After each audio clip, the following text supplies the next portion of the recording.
Olá, gente! Sejam muito bem-vindos ao meu canal. Eu sou a Marcela Becker e hoje eu quero conversar com vocês sobre angústia. Dentro da gente existem vários sentimentos, sejam eles bons ou ruins. Mas se a gente for parar para pensar sobre os sentimentos ruins, a angústia vai ser quem vai amarrar todos esses sentimentos e vai colocar todos eles dentro do mesmo saco. Geralmente, quando a gente está se sentindo angustiado, é porque a gente está se sentindo para baixo, deprimido, ansioso, mas a gente não sabe muito bem como definir esse sentimento. Então, a gente denomina ele então como angústia. A angústia, então, nada mais é do que aquilo que a gente não consegue nominar, mas a gente sabe que tem algo que está dentro da gente que está nos incomodando, nos chateando e não permite, então, que a gente tenha êxito no nosso dia a dia. Principalmente nesse período, então, que estamos mais por casa, estamos mais apreensivos, não sabemos muito sobre o nosso futuro, o que vai acontecer a partir dessa pandemia. Então, tudo isso traz muita inquietação, muitos medos, muitas incertezas. E as pessoas então têm ficado mais angustiadas em suas casas, angustiadas sobre os seus trabalhos. Então assim, pensa que a angústia então é um sentimento que a gente tem e que é muito ruim sentir e que com certeza se a gente pudesse escolher, a gente não escolheria então sentir angústia, estarmos angustiados. Aqui em casa a gente tem uma expressão que quando a gente acorda assim já meio angustiado, meio chateado, a gente costuma dizer que a gente acordou meio bosta. A gente diz, hoje eu tô meio bosta, assim. Então a gente usa essa expressão pra já, dizer para outras pessoas que estão aqui em casa vamos relevar, vamos ponderar, porque hoje o dia não começou muito bem. Isso não significa, então, que o restante do dia não possa ser bom, mas a gente já acordou, então, com esse sentimento ruim dentro da gente. O salmista, lá no Salmo 77, ele já falava sobre a angústia. Então ele vai começar falando exatamente isso. Elevo a Deus a minha voz e clamo. Elevo a Deus a minha voz para que me atenda. No dia da minha angústia, procuro o Senhor. Erguem-se as minhas mãos durante a noite e não se cansam. A minha alma recusa consolar-se.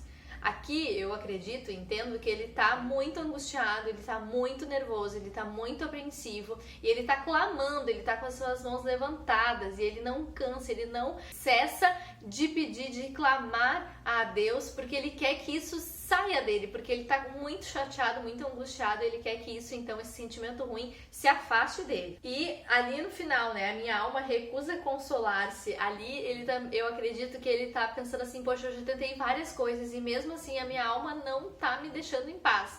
Eu quero ficar livre disso que eu tô sentindo. Depois ali no 3 ele fala, lembro-me de Deus e passo a gemer, medito e me desfaleço o espírito. Não me deixas pregar os olhos, tão perturbado estou que nem posso falar. Então, muitas vezes a gente começa o dia ruim, ou lá pelas tantas a gente fica ruim no decorrer do dia, e quando chega a noite a gente não consegue nem dormir, de tão angustiado que a gente está. E geralmente a angústia, ela tem uma dor, um pesar, a gente sente até fisicamente essa angústia. No versículo 5 ele diz, penso nos dias de outrora e trago à lembrança os anos de passados tempos. De noite indago meu íntimo e o meu espírito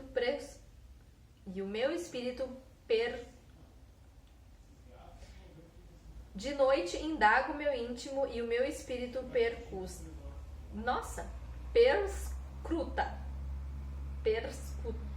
perscruta. Rejeito o Senhor para sempre? Acaso não torne a ser propício? Cessou perpetuamente a sua graça? Caducou a sua promessa para todas as gerações? Esqueceu-se Deus de ser benigno? Ou na sua ira terá ele reprimido a sua misericórdia? Então ele começa a se questionar, espera só um pouquinho, eu tô sentindo tudo isso, eu tô angustiado, eu tô chateado, eu tô nervoso, eu tô infeliz, eu tô passando por uma situação de tribulação.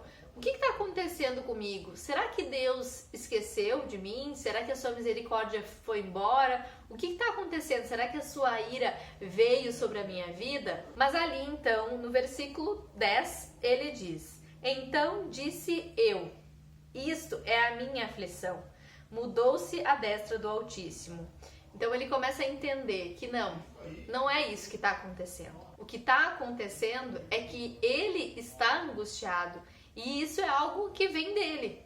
Então ele segue falando ali: recordo os feitos do Senhor, pois me lembro das tuas maravilhas da antiguidade. Considero também nas tuas obras todas e cogito dos teus prodígios. O teu caminho, ó Deus, é de santidade. Que Deus é tão grande como o nosso Deus. Tu és Deus que opera maravilhas, e entre os povos tens feito notório o teu poder. Com o teu braço remeste o teu povo, os filhos de Jacó e de José. Viram-te as águas, ó Deus, as águas te viram e te temeram, até os abismos se abalaram. Grossas nuvens se desfizeram em águas, houve trovões nos espaços, também as suas setas cruzaram de uma parte para a outra. Então, gente, aí depois vai seguir, vai ter mais o versículo 18, 19 e 20, né?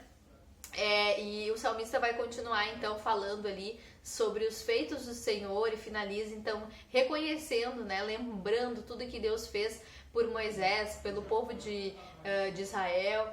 Então, assim, ele começa a lembrar, né, que Deus, ele tem o poder, sim, Deus é todo poderoso e tem o poder de arrancar e de tirar dele essa angústia, essa preocupação, e ele, ao invés, então, de ficar só se lamentando, porque ele se lamenta no início, depois ele também questiona algumas coisas, mas depois ele começa então a entender que ele precisa glorificar, exaltar, engrandecer o nome de Deus, independente das circunstâncias, dos sentimentos que estamos sentindo naquele momento, naquela situação. Por que eu trouxe isso, né, para exemplificar? Eu gosto muito desse salmo, eu já falei sobre ele em alguns outros vídeos, mas eu gosto muito dele exatamente porque aqui é o retrato tal e qual, o retrato mais fiel da maneira como a gente age também enquanto seres humanos. A gente faz exatamente como esse salmista fez aqui. A gente identifica uma situação, um problema, um sentimento ruim, a gente começa a se questionar, a gente pede para Deus tirar isso da gente, mas lá pelas santas a gente questiona e depois então a gente começa a entender que na verdade esses sentimentos, essas angústias, essas preocupações, elas têm muito a ver sim com o nosso eu, o nosso íntimo. Ele tem a ver com aquilo que a gente faz nas nossas vidas, com as nossas escolhas, com a forma como a gente vê a nossa vida, a forma como a gente vê a vida do outro. Então as angústias, elas dizem sobre nós, sobre aquilo que temos feito ou deixado de fazer, aquilo que temos nos proposto ou não fazer e aquilo também que temos deixado nos contaminar, né? Então, eu acredito que esse sentimento, né, ele pode vir sim, ele pode nos acometer em qualquer situação, em qualquer circunstância da nossa vida, mas cabe a nós olhar para essa angústia e pensar, não, só um pouquinho, Deus já fez tanto por mim, Deus já me livrou de tantas e tantas situações, não vai ser essa angústia que vai impedir de eu glorificar, bendizer, exaltar o nome do Senhor, e mais ainda, não vai ser essa angústia que vai acabar com o meu dia, com o meu momento. Vamos pensar, vamos refletir o que a gente pode fazer então a partir desse sentimento, que ele não tem nome, mas ele tem nome, que é angústia. Você pode estar se perguntando também, né, mas Marcela, eu não tenho muitas experiências com Deus, eu sou nova na fé, é muito difícil para mim, então, pensar dessa forma, porque eu não tenho, então, uma caminhada aí com Deus, com o Espírito Santo. Ok, eu fico muito feliz, se esse é o teu caso, de você estar aqui no canal, para juntos, então, aprendermos mais sobre Deus, sobre Jesus, sobre o Espírito Santo e sobre também como ter uma caminhada com essa trindade. O que eu posso te dizer, o que eu posso, a partir disso, então, te aconselhar? Que você busque essa intimidade com Deus, o relacionamento íntimo, sincero, tenha uma frequência então nesses momentos de oração, de busca, de adoração, que eu tenho certeza absoluta que essa caminhada ela vai ser construída. Mesmo que tu não tenha memórias e aparentemente Deus não tenha feito nada pela tua vida, mas quando tu começa a prestar atenção e começa a colocar o teu olhar voltado para as coisas que Deus, para todo o livramento, para as coisas que Deus fez na sua vida, fica muito mais fácil entender que Deus estava lá a todo momento. A única diferença é que naquela época tu não estava prestando atenção, mas agora então isso começa a fazer parte da tua vida. Então, assim, bom, se vocês não têm uma caminhada aí com Deus ou algo muito mirabolante, algum milagre, algum livramento, ou até mesmo um testemunho, não tem problema nenhum. Comece a construir a tua história a partir de agora. Comece a se relacionar com Deus e eu tenho certeza absoluta que é a melhor coisa que vocês vão fazer na vida de vocês. Era isso, gente, pro vídeo de hoje. Espero que vocês tenham gostado e que eu tenha contribuído com a vida de vocês de alguma maneira.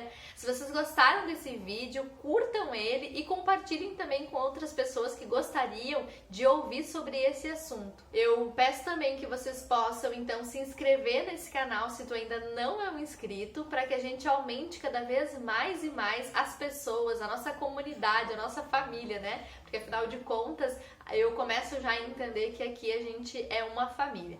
E para que a gente se conecte ainda mais, escreva algum comentário, algo que vocês queiram me dizer ou algo que vocês queiram me sugerir aqui nos comentários, tá bom? Muito obrigada, gente, e até a próxima!